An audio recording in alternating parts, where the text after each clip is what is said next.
Уште во ноември 2011 година напишав дека оценување е процес на прибирање и интерпретирање информации за учење и постигнување на учениците.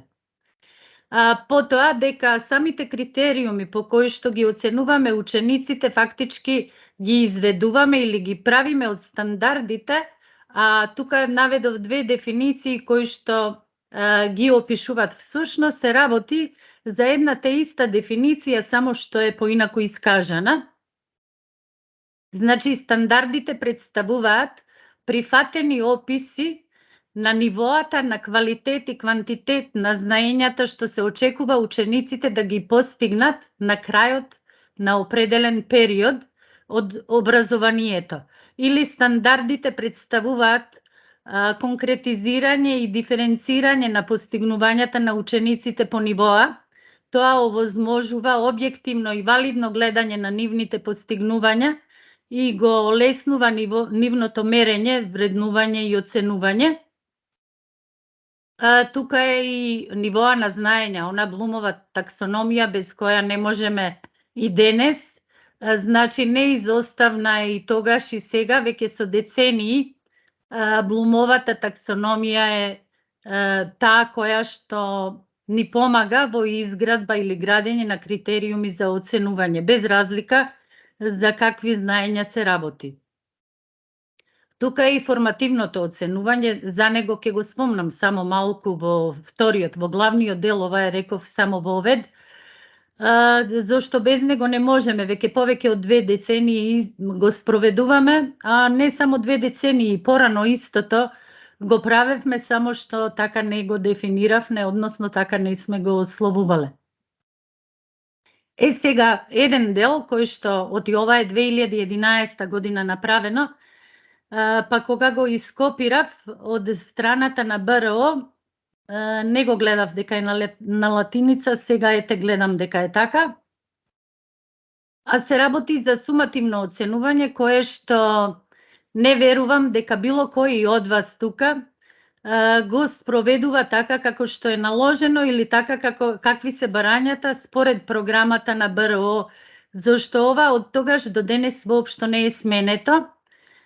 Па, еве, ќе прочитам само, еве, за оценка доволен 2, она преводна оценка, се бара еден ученик да ја совладал наставната програма од 26 до 39%, што не верувам дека некој за толку знаење пишува оценка 2, зашто нашите критериуми се доста смениле од тој период. Или пак за оценката 3. Треба да знае од 39 до 63% од наставната програма, а за највисокото ниво, односно оценка 5, би требало да неговото знаење е над 76% од наставната програма. Сега, самите нивоа на знаења, зашто имаме два вида на знаење, нели, декларативно и процедурално знаење, сите тие, односно и двата, ги поделивме во 3 типа на задачи, или кога правиме инструменти со кои што ќе ги провериме знаењето на учениците, најчесто одиме со 3 типа задачи, оние лесни, потешки и тешки. Се извинувам, оти шетам за да ги приберам и луѓето кои што чекаат, да не чекаат, да можат да влезат на настанот. Така што и декларативното знаење, кое што се состои од основни поими, факти, искази со примери, предвидувања и оригинални заклучоци, е поделено на 3 типа задачи, како и процедуралното знаење. Исто така во овие 3 типа задачи, лесни, потешки и тешки. Потоа, кога е во прашање сумативно оценување, сите ние користиме и различни инструменти, но затоа реков ќе зборуваме малку повеќе, малку подоцна. Она што е кога веќе сакаме да провериме колку еден ученик научил, најчесто правиме неколку видови на проверки, никогаш не се ослонуваме само на еден тест или едно усно испрашување или активноста од часот, туку секогаш одиме да се биде застапено, односно да имаме и усни испрашувања и објективни тестови со многу едноставни одговори, да, не, дополнување или директни одговори, решавање на задачи. И сето тоа го поправо изработуваме инструменти, сега само малку, се извинувам повторно, и гледаме колку од што да биде застапено во самите тие инструменти за проверување. Па на пример кога се во прашање објективните тестови, секогаш најголем нагласок ставаме на најниското ниво. Тоа ако сте го виделе и во следната табела, односно оние основни детали, процеси или релативно лесни. И тука одиме до тип 2, до оние потешки прашања и задачи, каде што се застапени, ете тука ставив некаде 15%, најтешките, односно тешките се 3, и веќе кога се во прашање ментални процедури, само најлесниот дел го опфаќаме и тоа е наједноставно да се вклопи во еден тест, објективен тест на знаење. Реков со многу едноставни одговори или да понудиме повеќе член избор па да одберат учениците или да одговорат со куси одговори. Се извинувам. Или пак кога се во прашање проблемските прашања, тогаш веќе гледате дека од декларативно информативни процедури имаме изоставено оние најлесните, тука веќе одиме од потешки, па се застапени сите од менталните процедури, или пак кога е во прашање усен одговор. Значи со самата комбинација или што сакаме, зашто вие кога веќе ќе го оцените ученикот на некаков објективен тест, веќе имаме некакво мнение, односно знаеме до кое ниво самиот ученик стасал, и сега за да дополниме или да одиме кон повисоката оценка, тогаш веќе правиме и самите тие испрашувања или проверки да бидат нешто на повисоко ниво, за да можат да ја оправдат повисоката оценка што треба да ја добие ученикот. Потоа, кога се изведува сумативна оценка за повеќе независни теми, тоа е она што го правиме на крајот учебната година. Најчесто секој наставник одредува која од темите ќе биде со најголемо значење, односно која од темите ќе биде најзастапена во проценти, зборувам, кога се изведува годишната оценка или може полугодишната, зависи колку теми обработувате во едно полугодие. И тогаш повторно ќе одредите тој удел во проценти и според добиените оценки лесно се пондерира, односно се изведува сумарната, односно сумативната оценка. Например, ако првата тема ви е 30% или може 40%, конкретно сега има разлика, ова е пишувано пред 11 години и самите теми се разликуваат, па сега би било нешто поинаку, сега би тука дошла движење и сили и би била застапена 40%. И сега во зависност од тоа што ученик ќе добие како оценка на дадената проверка, тогаш тоа ќе го множиме со процентите и ќе сумираме на крај што сме ги добиле резултатите, ќе ги собереме и ќе ја добиеме оценката што реално би требало да биде заклучена или што треба да биде дадена на ученикот на некој квалификационен период, без разлика дали се работи за полугодие или пак крај на учебната година. Неизоставно беше уште тогаш да не се спомне описното оценување, зашто и денес некои одделенија нели се оценуваат описно, па мислам дека и првото полугодие од 6-то одделение се уште е описно. И сега она преточување описни оценки во бројчани и обратно, ќе имате можност и ќе прочитате, и за тоа реков ова беше само како вовед или некое подсетување дека не прв пат зборуваме за оваа тема или не прв пат било кој да пишувал или не пишувал на дадената тема. Се надевам дека еве престанав да споделувам, дека сте виделе тоа што сакав да го кажам, а сега ќе можете и да не сте виделе, ќе видите на документот кој што сега ќе го споделам. Истото ќе може, доколку користите телефон, ќе можете да со телефонот да отидете до самата страна. Значи едно е само линк, а друго е овој QR код кој што ќе ве однесе на местото од каде што ги читав, што ги црпев податоците. А инаку самата тема е оценување и сродни поими како мерење, вреднување, евалуација на стекнати знаења и вештини. Поинаков збор, односно се заменува со оценување. Ученик што е оценет со доволен 2, треба да покаже дека го усвоил наставниот материјал и дека постигнал воспитните и образовните задачи предвидени во наставната програма кои задоволуваат најниското ниво на знаење и вештини.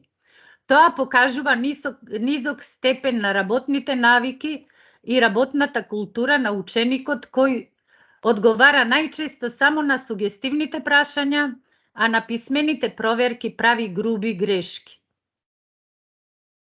Денес ја користиме Блумовата таксономија затоа што е квалитетна основа за градење стандарди за критериумите за оценување на постигнувањата на учениците, иако и таа претрпува промени во зависност од темата која се обработува и од самиот предмет што се обработува.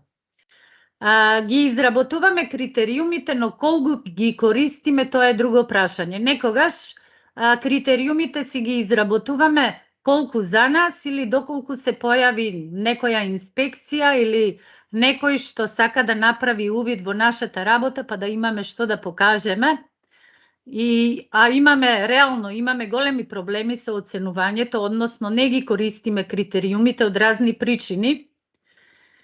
За овие проблеми пишувале многу колеги, објавени се многу трудови со докази, тоа и се уверив и вчера, завчера, додека листав и барав материјали за истото. Значи, не употреба на критериумите, но никој не се обиде да понуди решение. Сите осудуваме системот, заборавајќи дека сме и ние дел од истиот систем. Значи, никој не кажува што да направиме, како да го смениме сето тоа и зошто самиот собствен труд не го користиме така како што треба. И некогашно, верувам дека многумина од вас ќе се согласите, досегашното оценување и изведување годишни сумативни оценки некогаш било од 1 до 5, а денес се сведува на оценките од 3 до 5. Значи, до толку сме си ги намалиле критериумите, иако во другите земји се гледа да се воведе што поголем број на оценки, па имаме некакви 10 нивоа на кои што се оценуваат учениците, кај нас е само од 3 до 5, зашто всушност најниска ни е секогаш 3, а најголемата 5. Па тука ставив и еден опис на оценката 3, но да не губиме време, оти има и други работи што би сакала да барем нафрлам, реков, барем да размислуваме на истата тема, па се надевам дека малку понатаму и ќе се осмелиме и малку повеќе да зборуваме и да пишуваме на истата тема, зашто секогаш гледаме или барем кажуваме дека оценките што ги даваме на нашите ученици се и наши оценки, што не се согласувам дека е баш така. Не значи дека еден наставник кој што има 5.00 во одделение е подобар од оној што има 4, 3, па и помалку, или ученици со слаби оценки. Тоа може да се протолкува од разни гледишта и многу поинаку. Значи, ќе ги спомнам главните карактеристики на формативно оценување, како што е споделување на целите на учењето, што подразбира да им објасниме на учениците зошто изучуваме некои теми, тоа барем ние по природните науки често го правиме, или зошто изведуваме некои активности, да им е јасно зошто воопшто го прават тоа и кога може истото да им потреба. Најчесто гледаме сето тоа да биде поврзано со секојдневието и некогаш во некакви ситуации кога ќе се најдат, да знаат како да реагираат или како да донесат најдобро решение. Значи да разберат што добро умеат да направат, значи што е она што добро го прават и во што треба да се подобрат, да разберат кои се карактеристиките преку кои ќе бидат оценети. Најубаво е секогаш критериумите што ги правите да ги правите заедно со учениците и самите да знаат како ќе бидат оценети. Значи да користиме стратегии на вреднување и давање на повратни информации, да ги поттикнуваме на заемно оценување, самооценување и тимска работа. Особено потенцирам тимска работа зашто тоа е она што на сите ни недостасува, не само на учениците, туку и на нас, наставниците. И сметам дека главната цел на првото сумативно оценување, ова не можев да не го кажам, или оценување на 3-месечје, индивидуализацијата на наставата, односно да ги идентификуваме учениците кои се за дополнителна, а кои се за додатна настава. Сумативните оценки треба да се изведуваат со соодветни процедури на мерење, односно соодветни мерни инструменти. Самите мерни инструменти треба да се валидни, однапред прецизно да знаеме што сакаме да оцениме, објективни, да се стандардизирани и да не зависат од оној што оценува, без разлика кој би оценувал, со исти инструменти да добие исти резултати, релиабилни, односно доследни, при повторно користење да се добиват исти резултати, осетливи, ако со нив се мерат и мали разлики. Значи разлики во самите оценки да има, а не да ни се сведува се на толку мал распон, како што кажав веќе на почетокот од 3 до 5. И самата осетливост на инструментот зависи од бројот на прашањата, како и од тежинските нивоа. Значи зависи како ќе ги организираме од тестовите до усните испрашувања или изведбените активности на часовите. На учениците треба да им помогнеме да ја прифатат својата одговорност, да ги насочиме, советуваме, проценуваме и даваме повратни информации за вложениот труд. За таа цел, зборувам за природните науки, ние најчесто тоа го применуваме. Тоа е проблемската и проектната настава, би било убаво да се почне и од најраната возраст, а со тек на годините да стане и дел од редовната настава. И она што не може да не се спомне, дека најуспешна соработка помеѓу учениците и наставниците при ваква настава е комуникацијата преку eTwinning платформата и бесплатните ИКТ алатки. Ова функционираше безпрекорно додека не решивме да преминеме на другата платформа, па се надевам дека наскоро нема да имаме овие проблеми и дека одлично ќе соработуваме како што соработувавме и на старата платформа. На тој начин учениците се следат како напредуваат, на какво ниво им е меѓусебната комуникација, благовремено добиваат помош и прашања, повратна информација за сработеното. Сите ученици кои активно учествуваат во создавањето на проектот бират област за делување, поставуваат цели, одредуваат истражувачки активности, прават план за акција, креираат продукти, реализираат, прават рефлексија, согледување на сработеното, добрите и лошите страни.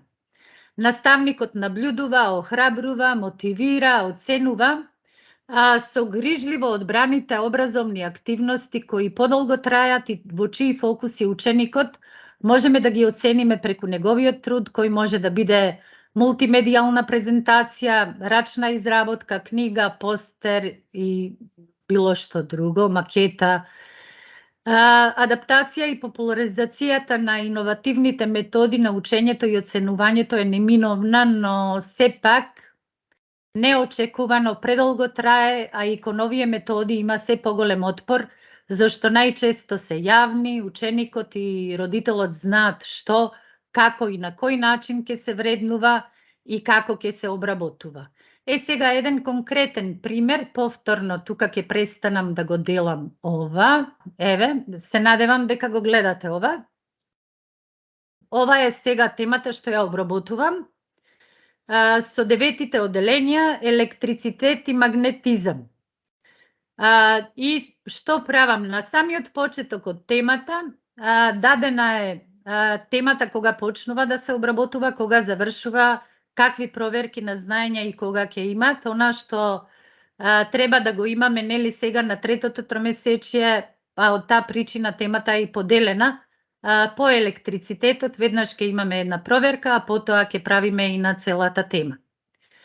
Потоа, она што го дадов и сум многу благодарна на авторките на Мимоза и Мирјана, што несебично ја споделуваат оваа книга Физика за девето оделение, која што може да се најде на секого. Мислам, многу е полезна, зашто имаме повеќе од половина материјалот што го обработуваме во девето оделение, зашто поинаку се организирани сега лекциите и воопшто материјалот во девето и во осмо оделение, некои работи се споделуваат, некои не. Значи, тука е веќе линкувано, еве ќе се обидам, не знам дали ќе се гледа, тука е тој учебник и наведено е дека првата и втората тема се за електрични и за магнетни појави. Потоа тука имат доста и материјал кој што им е даден од наставникот, од каде што може да учат. Оние тековно основни работи што ги учиме, сите се дадени тука. Потоа има видео од часови, потоа сликовници за електрицитет и за магнетни појави, па едуино часови, па разни тестови и за електрицитет и за магнетните појави, зашто така е поделена самата тема, нели да ја провериме. Па имаме многу задачи за вежбање, па она учениците што правеле како практични вежби, па она што е понудено на секој ученик, ова се тестови изработени од самите ученици и како изработуваат, така ги дополнуваме да воедно, знаете и самите, кога ќе состави прашања и задачи, многу повеќе ќе научи, отколку само да вежба веќе понудени прашања и задачи. И тука е она што секој ученик треба да однапред да е запознаен. Тука се критериуми за оценување, има буквално се што споделуваме ние како колеги меѓусебно, споделено е и со учениците, со тоа што и тие исто така може да извршат влијание на истото. И реков, ова веќе не е омилено од причина што сега наеднаш почна да им недостасува она старото, кога не се знаело што се прави и како се прави.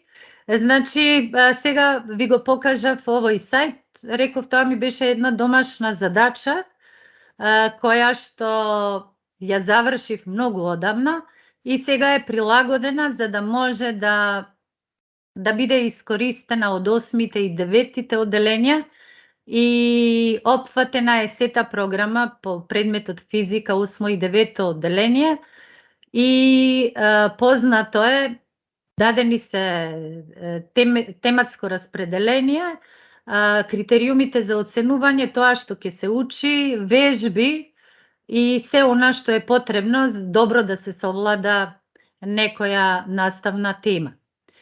Сега, што веќе напишав, тука и пишува дека наеднаш почна да им пречи, зашто секој сака да пред себе да има некаков испечатен учебник од кој што ќе учи и ретко кој почитува сите оние додатни ресурси кои што им се нудат, без разлика дали тоа се учебници од еминентни професори или нешто изработено од самиот наставник. И најчесто прибегнуваат кон тоа да остануваат без интернет или не можат да се вклучат од разни причини, иако ги гледате постојано со телефоните. И сега, она кон што би требало да тежнееме сите, тоа е практично оценување на учениците за наученото и нешто што е, мислам дека за секој наставник е наједноставно и наједноставно може да се организира. Тоа е холистичко оценување, оценување на труд врз основа на неговиот севкупен квалитет. Ова особено доаѓаше до израз кога не се гледавме со учениците, нели, кога работевме од дома и навистина мислам дека тогаш заврши голема работа. Предноста на холистичкото оценување во објективноста, иако не дава целосни повратни информации. Значи, вие сте тие што ќе гледате, што ќе дадете како повратна информација, зашто вие ќе ги организирате тие табели според она што се учи. Значи, објективното оценување истовремено е и непристрасно, она да не биде на стара слава или социјално потекло, пол и не знам што. Значи, однапред договорените критериуми овозможуваат транспарентност и јасност, зашто тоа се го правите заедно со учениците, и холистичките рубрики се најбрзиот начин за оценување трудови од која било област и содржина. Наставничците можат да направат рубрики врз основа на содржината што ја предавале, вежбале, а за оценките и бодирањето да се договорат со учениците. Сега, некогаш и ова не е многу добро прифатено, иако ќе се договорите со учениците, па ќе видите и понатаму примери што имам табели. Еве,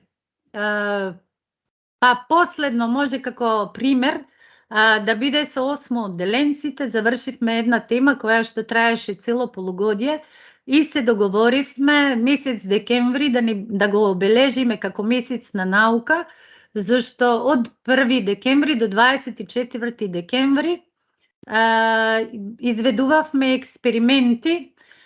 Тоа беше еден новогодишен како фестивал на наука, организиран од Германија, и учествувавме поприлично доста ученици и сега можеа да бират од тие експерименти, можеа да бират какви сакат експерименти. Особено полезно беше ако се однесуваше на нашата тема што ја изучувавме. И се договоривме на 26 декември тоа да биде готово, зашто до 24 експериментиравме. И сега наеднаш почнува да пречи тоа што иако тие знаеле за тоа нешто уште од септември.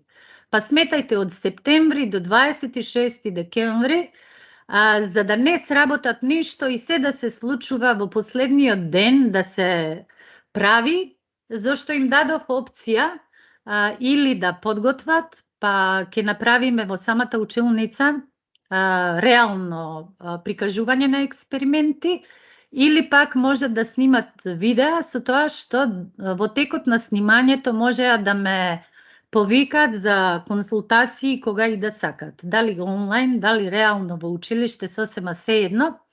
И сега наеднаш се воспостави дека фактички поставување на некакви рамки или давање на рок за решавање дека не е убава работа, и добив разни коментари од секого и од кого очекував и не очекував, која сум па била јас, па да давам некакви рокови, и што кажав дека крајниот рок е 26 на полнок.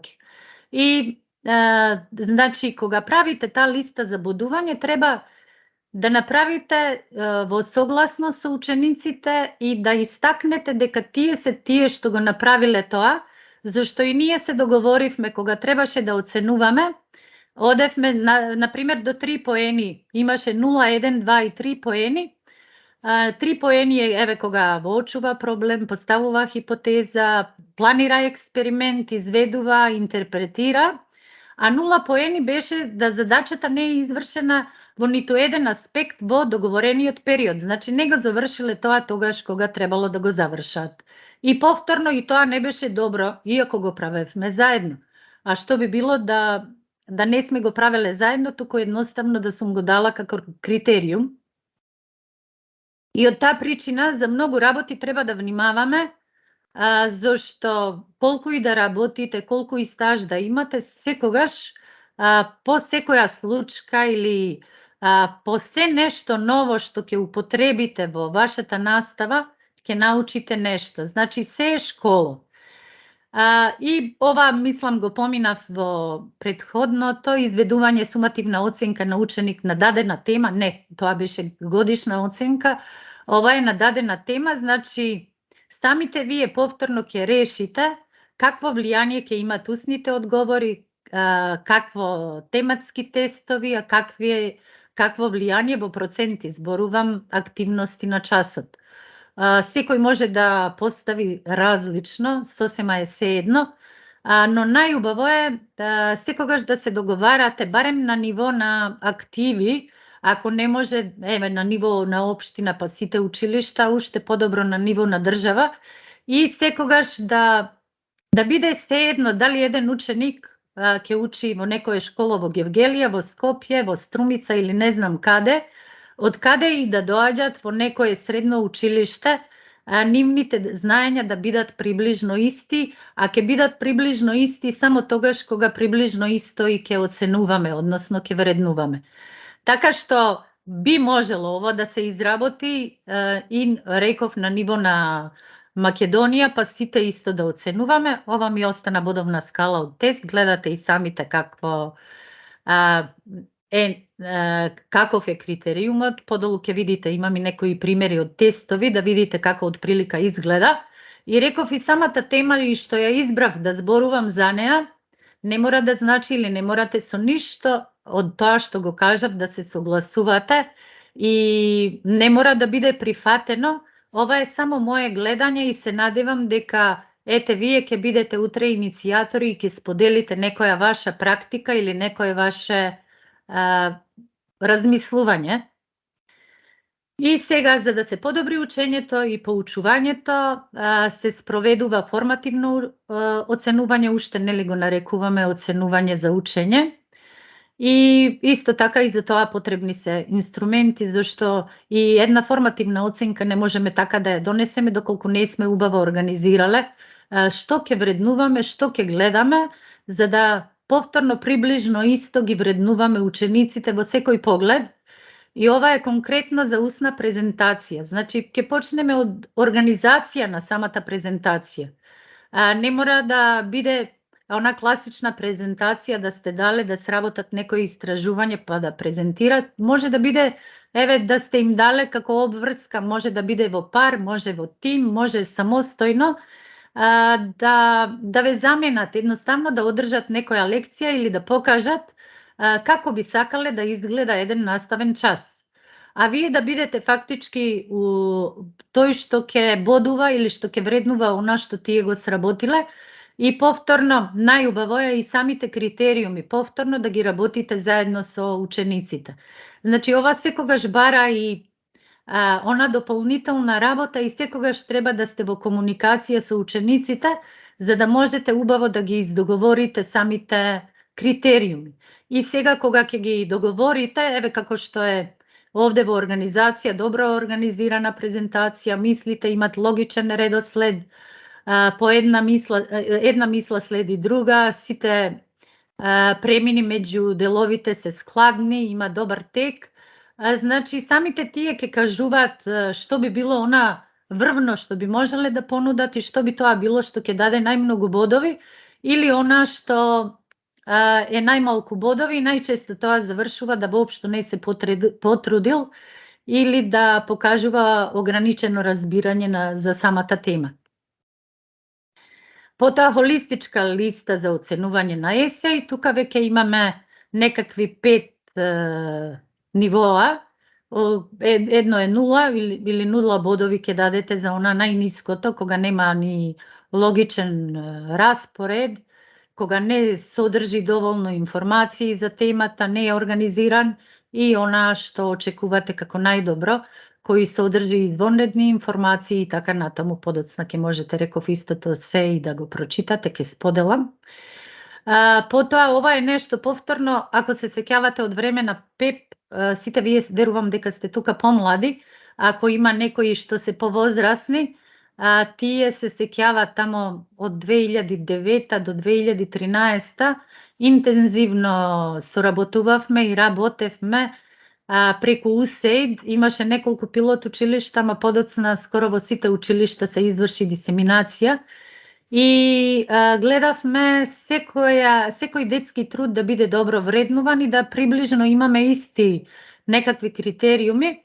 И ова е конкретно од постер, па да може да обично постерите се работеа тимски во групи, па ако поделите едно одделение во неколку групи, еве конкретно може да биде и 5 и 6, се едно зависи колку ученици имате во групата. И сега што се бараше, се гледаше каква ќе биде содржина на самиот постер, па самото истражување и како се прибирани самите податоци, па организација и анализа на податоците, па презентација и интерпретација на фактите. И тука имате опис за 4 поени, 3 поени, 2 поени, 1 поен, 0 поени и тоа може да се напише, но да може се вака во една табела и да не трошиме многу простор. Најчесто, например, еве ова содржина ја обележавме со А, па ако е 4 поени, А ќе биде ставено под 4 поени. Може да биде, ако е се совршено, сите можат да бидат напишани тука под 4 поени, а може и да биде расфрлено во зависност од тоа што е добро, што не е добро и така ќе вреднуваме и ќе пишуваме овие букви А, Б, В, Г, а секоја буква има ете свое значење. Или ова исто сите се сеќавате, ова е веќе кога се работи за оценување на групна работа од самите ученици, оние што учествуваат во групи, кои што работат, тие самите и се само оценуваат. Нешто на што треба да дадеме големо значење, само што забележав дека има огромна разлика. Сум наставник со над 30 години работен стаж и само оценувањето не ми е прв пат, веќе сигурно 2,5 децении го правам, кажувам уште тоа се влече од ПЕП. Има огромна разлика зашто кога ученик проценува или оценува само ученик е многу, да кажам, реален или ги наоѓа сите мани од другиот, а кога треба себе си да се оцени, тогаш е совршен и тогаш веќе морате да правите некаква разлика или да споредите како оценувал друг, како себе, па од тоа ќе извлечете некаков заклучок. Ова е конкретно за работа во група, односно групна работа и убаво е да се следи зашто треба и за ова и да ги наградуваме за да се поттикне да почнат да работат тимски. Тоа е она што ни недостасува. И уште нешто што го напишав, може би не е паметна идеја, не кажувам дека е, како што имаме кодекси за облекување, однесување и ред други работи, сметам дека е ова нешто што ни недостасува во секое училиште. Тоа е да направиме кодекс за оценување на учениците и да сите бидеме засегнати со тоа, значи од директорот и стручните соработници до наставници, родители, ученици. Ова е само нафрлив некои точки, ќе прочитам неколку реченици, а вие ќе можете да додадете ако некогаш и се случи такво нешто да го правиме ова на ниво на училиште, најубаво ќе биде повторно сите заедно. Значи да се создадат услови за правично и непристрасно оценување во училиштето.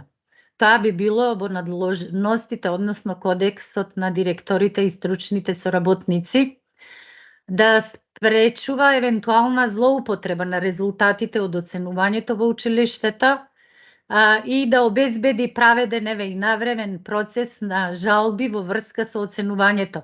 Не како сега, ако се пожали некој, веднаш да се прифати жалба од другиот и да се гласат оценките. Најчесто така во сите училишта завршува. Иако мислам дека тоа е нешто што прави голема штета, како не само на наставникот, туку и на ученикот, а и на климата во самото училиште. Самите наставници да ги оценуваат учениците според заеднички некакви критериуми, најубаво е да се направат, реков, заедно со учениците, критериумите, да се држите до тие критериуми и ќе знаете дека секој би требало да биде задоволен зашто сите ги знаеле и сите учествувале во градењето на тие критериуми. Потоа оценките да не се пишуваат тајно, тоа најмногу мислам дека е најнефер кон учениците, па и наставниците. Треба оценките да се изведуваат јавно и пред учениците и да не прават дискриминација на учениците по било кој основ, чие дете или не знам, може да се случи секогаш да направиме некаква разлика или да имаме неколку ученици со исти знаења, па еден да добие поголема оценка, а другите да останат со пониски оценки. Родителите кај своите деца да поттикнуваат чесен и праведен однос во врска со постигнувањата на оценувањето, да бидат пример на своите деца во почитување на личноста, авторитетот и одлуките на наставникот, и самите ученици да се залагаат за праведно оценување на сите ученици, да земат учество во изработката на критериумите за оценување на нивните постигнувања, да се спротистават на појави кои доведуваат до неправилно оценување и така натаму. И реков тука на крај само е пример на тестови кои што јас ги давам, иако ова на многумина можеби и ништо нема да ви значи, нема да ви помогне.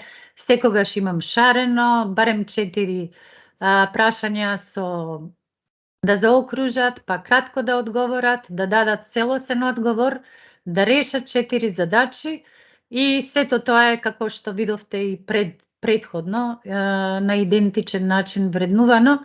Секогаш оние од 0 до 25 во случајов бода, зашто тестот е до 100, ако тестот има помалку бодови, тогаш ќе биде до 25%, така што од 86% па нагоре треба да ученикот треба да добие оценка 5. Со тоа што честопати се случува кога ќе најавите тест, па многумина нема да ви дојдат, ќе бидат болни, па има ученици што ќе добијат послаба оценка, сметат дека знаат за повеќе и тогаш ќе треба да направите и поправен тест. Сега не мора да биде ваков поправниот тест.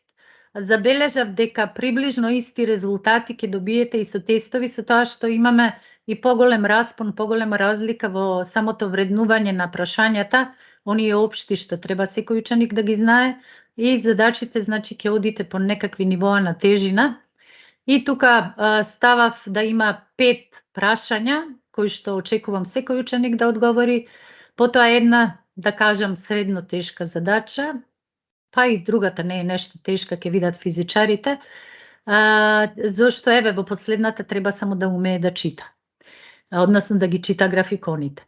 И тоа го давам за поправен и оние ученици што не го работеле тестот, зашто обично нели почекуваат, па ќе им се испратат слики од тестови, тие тоа ќе го научат и веќе наредниот час ќе дојдат и ќе барат да го работат тестот и тогаш имате и што да понудите, секогаш треба да имате некаква алтернатива и ова е тоа што е нешто решено, тоа е небитно. Ете така. И тоа е тоа што ви го подготвив за денес, реков не да сметате дека е ова нешто крајно, сметам дека не е така лошо, арно, кога би споделиле сите тоа што го правиме, мислам дека каде ќе ни биде полесно на сите. Или едноставно да бидеме покомпактни, посложни и да не ни се случува ова што ни се случува, за да имаме сите училишта, сите петки, да немаме знаење кога ќе треба да се запишат во средно или едноставно да имат децава проблем кога ќе напуштат основно.